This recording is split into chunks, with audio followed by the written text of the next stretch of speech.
Hey guys, how are you all doing? In the first video I've made since Nightreign launched, I should probably first acknowledge that I'm actually a pretty big fan of the game in ways I wasn't really expecting. For one, I was initially disappointed that this game was pretty much just base game Elden Ring content with the exception of 2 mini-bosses, the new Night Lords, and 2 Dark Souls bosses from each game. But at this point, I feel like that's plenty of content as it is, and to be quite honest, I had kind of forgotten just how replayable and interesting so many of the base game enemies are. More importantly though, I'm obsessed with the new player characters and their litany of unique animations and mechanics, which is exactly what I want to talk about. We're here to discuss FP, mana, the little blue bar sandwiched between the 2 far more important red and green bars on your HUD. Way back in the days of yore, I made a video critiquing spellcasting in Dark Souls 3, criticizing especially the scroll wheel for spell selection, and most of all, the blue Estus system. Little did I know that Elden Ring was not only going to doggedly maintain both of these systems, but then also cheapen spellcasting in general by, in every possible way, encouraging players to just use Ashes of War instead of actual spells themselves. I'm definitely not saying spellcasting was worse than it was in DS3, because the spells we're casting in Elden Ring are a million times more interesting than 8 different versions of Soul Arrow and 6 different versions of Fireball, but still, spellcasting systems really could have used an overhaul. In Nightreign though, mages are abundant, yet lo and behold, there isn't a single blue flask to be seen in the damn game, and we're all better off for it. Although replenishing FP is truly only interesting and effective for one of those characters, but nonetheless, I think the Recluse and her character art skills are pretty excellent and deserve to be discussed. Let's start from scratch here. The Recluse regains FP through her character skill, which absorbs FP from anything that just received elemental damage from a Nightfarer. After doing this 3 times, you can activate the Magic Cocktail, which combines the 3 kinds of elemental damage you absorbed into a unique spell depending on the combination of damages you absorbed. Now, I love this system, but after more runs than I can count, I'm a little less enamored by the semi-random spell selection that you can serve after performing your duties as Limveld's best magic bartender, but it's the regaining FP from landing successful hits that I find intriguing. It's like Bloodborne's rally system specifically designed for mages, but sometimes you have to take a break from casting intentional spells and recast some random bullshit because your co-opers are also playing the game with elemental weapons. But more importantly, I like how it forces you to pace out your spells and put some thought into how you're casting them. You could just non-stop spam Stars of Ruin, but you should probably pace 2 to 3 of those casts for every 1 pull of the Magic Cocktail regen that you do. I don't mind the Magic Cocktail mixing as much because the spells you cast are basically for free, but man, sometimes I just want to keep casting my spells and reabsorbing the FP from those casts.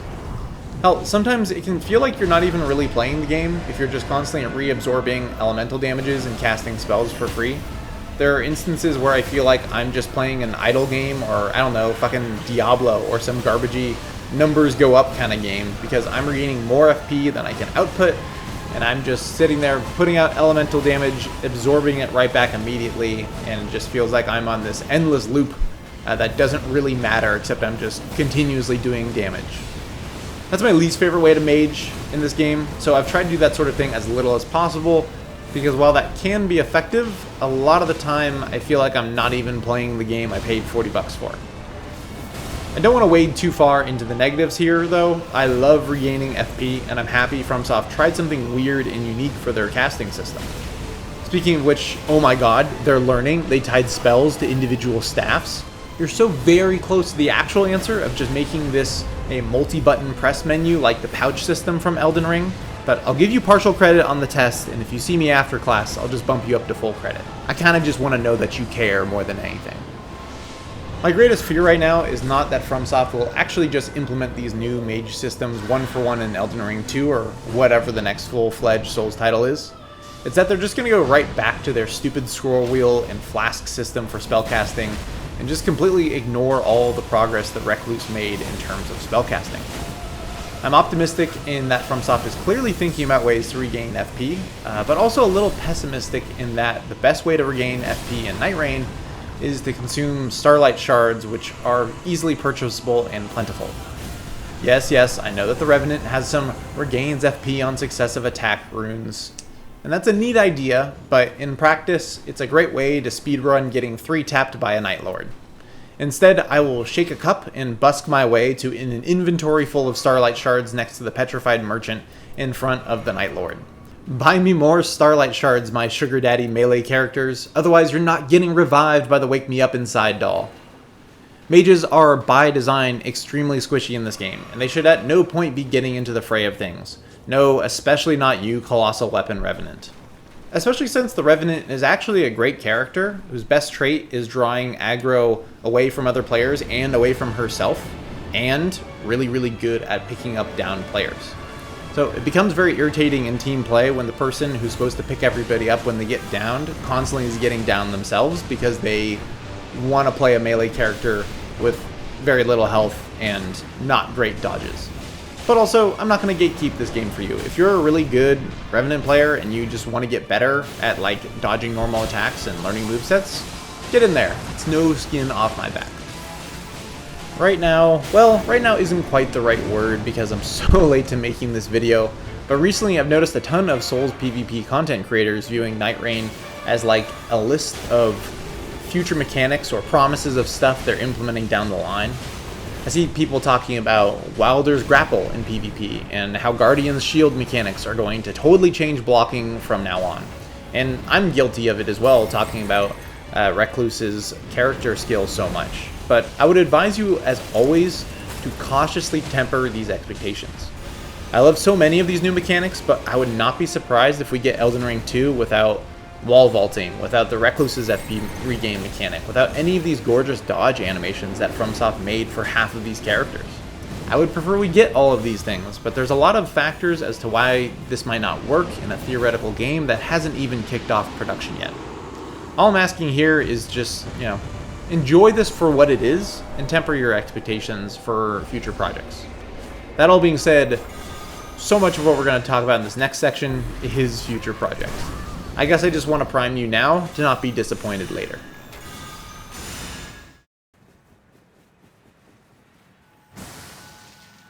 Something I think we as a community should be aware of is that FromSoft is always trying to solve mechanical issues in their games. And with each new game they make, they attempt to tackle a new challenge, but they often attempt to tackle that one mechanic over the course of multiple games. My prime example of this is the 2 different approaches to making blocking more interesting in Sekiro and Elden Ring. 2 games that were in development at the exact same time. Sekiro made blocking, or deflecting as they tend to call it in that game, the central mechanic of its combat, and made what was previously a very passive playstyle into an incredibly exciting, tense, and engaging playstyle. They also could do this because they had a singular character build of Katana Guy to focus this mechanic around. But more importantly, I feel they had a setting where this made perfect sense. In their version of Sengoku Japan, everyone for the most part is using swords and spears. Sure, you deflect the occasional bullet, which is badass, and reverse the occasional lightning bolt, which is even more badass. And yes, sometimes you even have to deflect the occasional handful of poop thrown directly from an ape's ass, but for the most part, everything else is deflecting blades with your blade. This, I felt like, made everything very simple. The deflections made sense because it's a sword fighting game first and foremost, which the same cannot really be said for Elden Ring. Now, Elden Ring's approach to blocking was the guard counter, which I found to be mechanically a lot less interesting and clunky than the deflect mechanic. It tends to trivialize anything smaller than a mid to late game boss fight due to the absurd stagger on guard counters, doesn't really require precise timing at all, and still encourages turtling up behind a shield and waiting for the boss to come at you.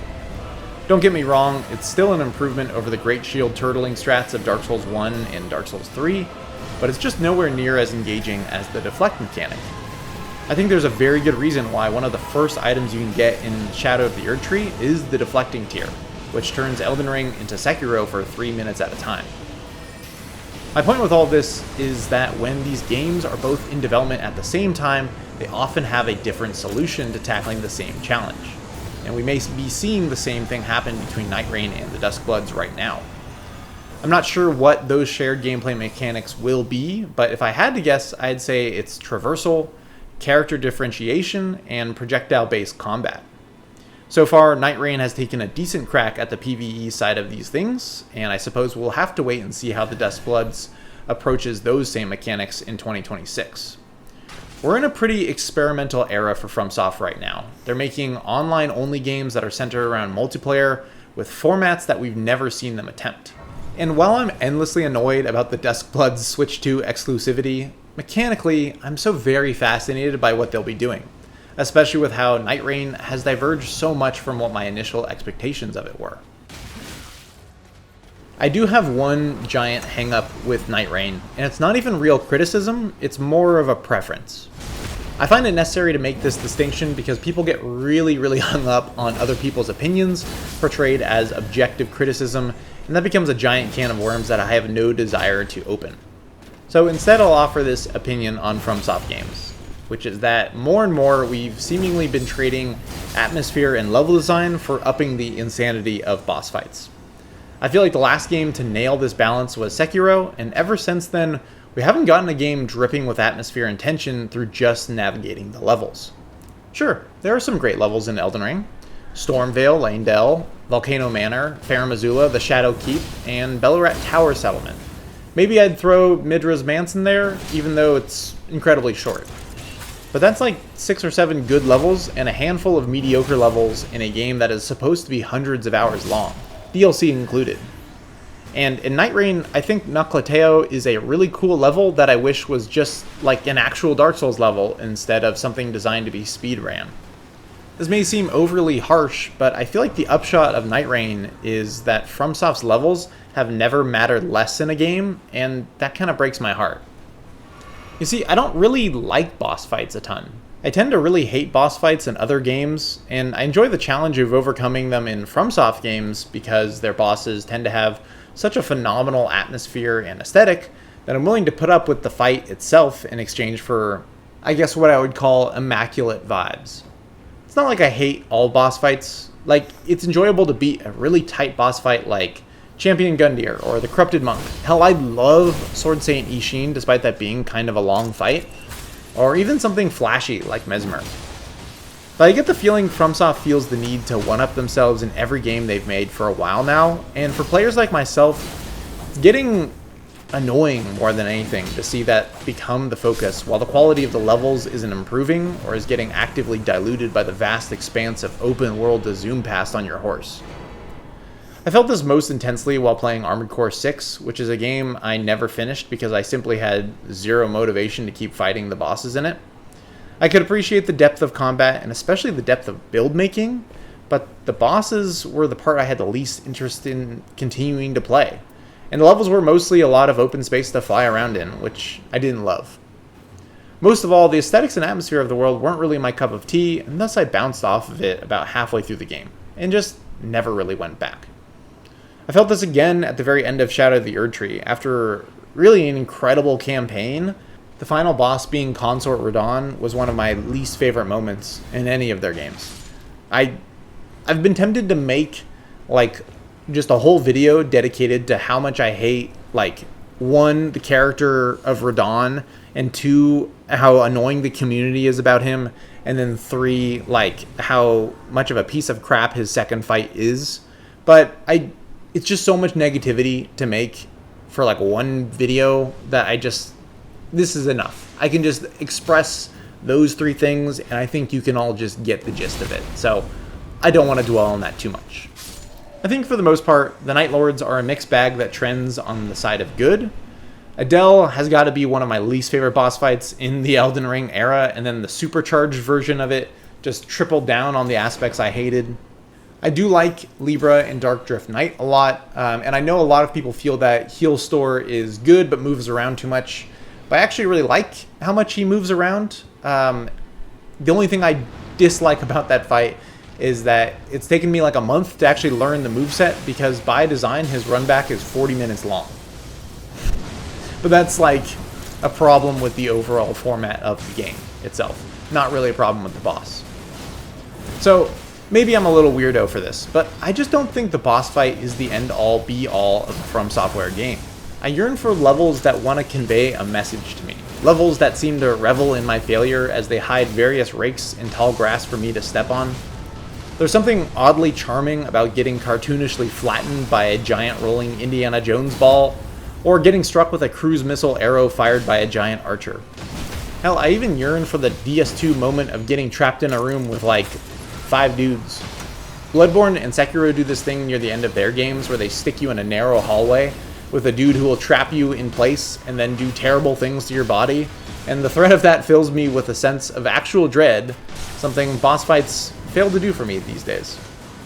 I know this definitely isn't the same for everyone, but for me the most enjoyable parts of Souls games have always been exploring an area for the first time, plunging through despite losing resources, and trying to find a pathway out of whatever lovely, awful, godforsaken hellhole that I had been dropped into. And that's just not the focus for this game, and I doubt it will be the focus for the Duskbloods either. But I'm holding out hope that we'll have a glorious return to the classic FromSoft level that gleefully kicks you in the dick while telling you the world around you is fucked, because for some reason, that's what sickos like me find really fun. In this last section of the video, I wanted to briefly highlight some of the things I really like about this game, as well as a few broader criticisms that I have, so it's going to be kind of a back and forth mixed bag kind of thing. First off, build making with the rune system is surprisingly deep despite it being a very simple system. The unique boss and remembrance runes are the driving force behind most of these builds as they influence what you'll be looking for in your runs, but mostly I just love synergizing with character skills. One of my favorite examples of this is a Duchess build that Big Charles turned me on to with one of his videos, where the primary rune used was the Ice Dragon, whose name I can't really remember right now, where you would disappear upon proccing Frost, which for Duchess is basically activating her ult every time you proc Frost. Sure, Duchess doesn't have the most powerful ult, but maximizing the time spent invisible in this game is excellent. I think build making works really well in this game because each class has a lot of variation between each other, and the runes are just enough variation on top of that to take each class in a different build direction. One criticism I have though is that I think the rune system could use a lot of cleaning up and streamlining, as in they should remove traits that conflict with each other in a scene.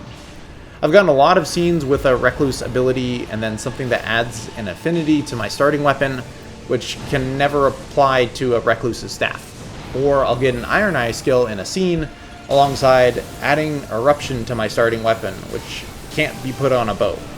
I mostly just want these runes to have a better chance of being useful because there are just so many runs that I do where I feel like the rewards are just all runes I'm going to sell immediately anyways. Alright, so another pro for Elden Ring, something that I think was a nice mix-up was having the legendary weapons all have like a unique aspect to them in Nightreign. It made a whole bunch of mediocre base game weapons like the Bastard Stars and the Axe of Godfrey feel like true legendary weapons, and their special attacks really fit the overall vibes of each. Sure, some of them are stronger than others, but overall, I think this is a really neat addition. Lastly, and this is probably my second biggest criticism that I bring up in this video, I think the visual clutter in this game is a bit much. I had this complaint about Elden Ring previously, where everyone can just do the big explosion at the same time and it nukes everyone. If you ever feel bad for how badly thrashed a boss gets in Nightreign, this is just what it's like to invade in regular Elden Ring. But on top of those big explosions, now everyone has a visually noisy ult they can layer on top of that. Or if you're Revenant, you can summon an entire enemy that can hamper your view of the next thing a boss is about to do. It makes pretty tight boss fights like the Bell-Bearing Hunter much more difficult because Elemer's animations become a million times harder when they're covered up by, oh I don't know, Sebastian the Skeleton, the Raider's Totem, a Guardian's Extended Whirlwind, and an ambient violent deluge of stars, all at the same time. I'm hoping Nightreign will represent a tipping point of visual clutter that hopefully goes down a bit in future games. So that's about it for me for today. Once again, I'm really enjoying Nightreign. I've been loving playing with folks in the community, especially Errol and Pickle, but also a bunch of friends IRL who I will, for obvious reasons, not name. Currently just patiently grinding my way through remembrances and looking forward to any and all updates that might be on the horizon for this game. But that's all from me guys. Thanks for watching, and I'll see you in the next one.